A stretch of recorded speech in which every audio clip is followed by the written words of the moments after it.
Gördüyünüz bu cihaz qlobal dəniz təhlükəsi sisteminin bir hissəsi olan radar transponderidir.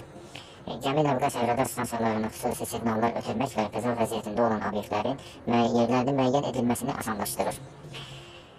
SAR sistemi radar stansiyalarının 9,2-9,5 GHz tezliyi diapazonunda işləyən ötürücüdür. Gözləmə rejimində yalnız transponderi qəbul edici işləyir. Radarı olan gəmi və təyyarələr yaxınlaşdıqda qəbul edici onun radiostansiyalarını qeyd edir və növbəti impuls gəldiyi anda radarın şüası ilə qəbul edilən bir sıra cavab impulslarını yayan daxili ötürücüsü işə salınır.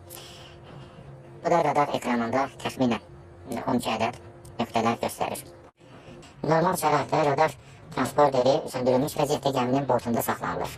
Fövqəladə vəziyyətdə gəmini tərk edildikdə həyat əlqərizə cavabdeh şəxs SAR aparatın xilas edici qayığı gətirir və onu dəniz səviyyəsindən 1 metr hündürlükdə mümkün qədər yüksəklikdə quraşdırılır. Aşkarlanması təxminən 5 dəniz mil məsafəsində olur.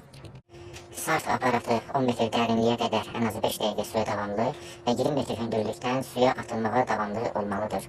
96 saat gözləmə rejimi, 8 saat isə fasiləsiz işləmə rejiminə malik olmalıdır.